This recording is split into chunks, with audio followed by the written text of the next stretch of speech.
昨日 UAE フジャイラの石油精製施設が燃えたのだ。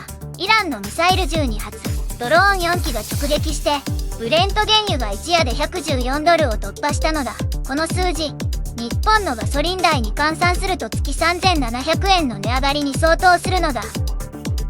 114ドルって、しかも月3700円も増えるの？フジャイラって正直あまり聞いたことなかったけど、それってホルムズ海峡と関係あるのかしら？フジャイラはホルムズ海峡の出口に位置する世界最大級の石油積み替え港なのだ。今日はこの攻撃が何を意味するのか、日本の光熱費、ガソリン代にいくら跳ね返るのか、最後に衝撃の分岐シナリオを徐々に追うのだ。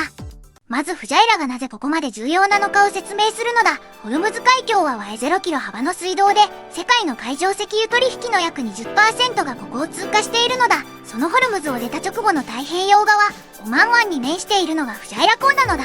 つまりホルムズが封鎖されても、フジャイラなら海峡を使わずに石油を積み出せるという迂回路になってるってこと？それを狙って攻撃したのかしら？その通りなのだ。フジャイラはまさにホルムズ封鎖への保険として機能してきたのだ。 UAE は海峡を通らずサウジアラビアからアブダビを抜けてフジャイラへ石油を運ぶパイプラインまで整備しているのだ。そのバックアップ拠点を狙って攻撃したのが今回の革新なのだ。今回の攻撃の規模を具体的に記述するのだ。 UAE 防衛省発表によると、イランは弾道ミサイル12発、巡航ミサイル3発、ドローン4機を発射してきたのだ。 UAE の防空システムが迎撃したが、精製施設で火災が発生したのだ。これを受けて UAE は最も強い言葉で非難すると声明を出し、報復も示唆しているのだ。ミサイル12発ってマンションに例えたら12部屋同時に爆破されるようなものよね。それで迎撃したで済ませてる UAE の防衛システム、逆にすごくない？とはいえ火災は起きたわけだから完璧ではなかったわね。インドも今回の攻撃についた最強級の非難声明を出したのだ。インド人が3人負傷したからなのだが、それだけじゃないのだ。インドの石油輸入の約 85% が中東に依存しているのだ。チャーター船でフジャイラを経由する石油が小企てもインド経済そのものが腰折れる構造なのだ。だからインド外務省は対話と外交を要求する強い声明を出したのだ。市場の動きを見ていくのだ。フジャイラへの攻撃ニュースが流れた直後、ブレント原油はあっという間に1バレル114ドルを突破したのだ。これは今年初め70ドル台だったことを考えると、5ヶ月で約 60% の急騰なのだ。石油市場は脆弱な停戦が崩れかけていると判断したのだ。 60% って、それが日本のガソリン代につき3700円という数字で返ってくるわけね。単純に計算してみると、毎月40リットル給油する人なら1リットルあたり90円以上の値上がりになる計算じゃない？メタンの計算はほぼ正しいのだ。原油100ドル基準でレギュラーガソリンが約170円台だったとして、114ドルになると1リットルあたり20円弱上がるのだ。月と40リットル給油する家庭の場合、月80のガソリン山につき800円近くの追加負担なのだ。年間が力方家給だと幾人か考えながら小のように際した経験があるのだ。ただし円安が重なると打撃はさらに大きくなるのだ。電気代への影響も見逃せないのだ。日本は電力の約 40% を LNG 発電で産っているのだが、 LNG 価格も原油に連動して上昇しているのだ。原油が10ドル上がると電気代は月に350円上昇する傾向があるのだ。114ドルが続けば電気代でも年間2000、4000円規模の影響が出るのだ。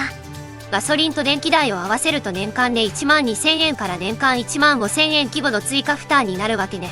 HSBC が中東危機で利益が吹き飛ぶと公式警告を出したのも、こういうコスト連鎖が実際に見えてるからなんだわ。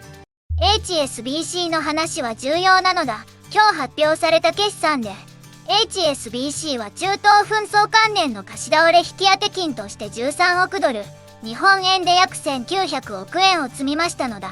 その理由として、中東危機による原油高、インフレ加速、GDP 鈍化を明示しているのだ。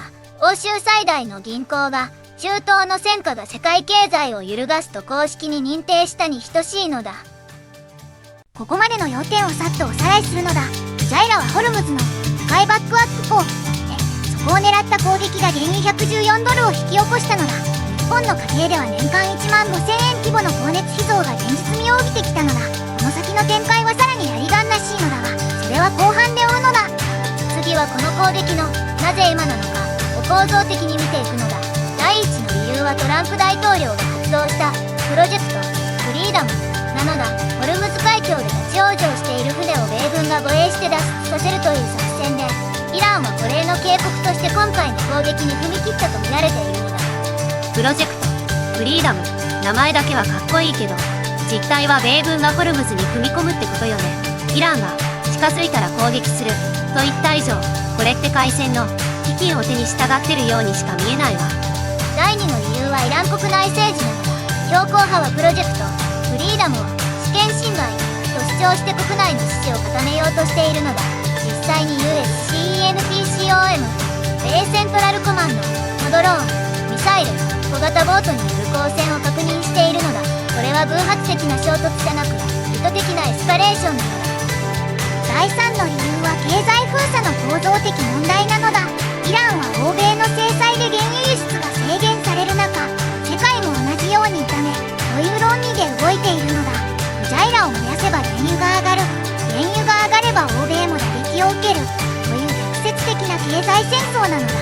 痛みを共有させるという戦略計算が背後にあるのだ。ちょっと聞いていいかしら。ずんだもん、私はこのプロジェクトフリーダムという判断自体が問題だと思うのよ。火に油を注ぐってまさにこのことじゃない？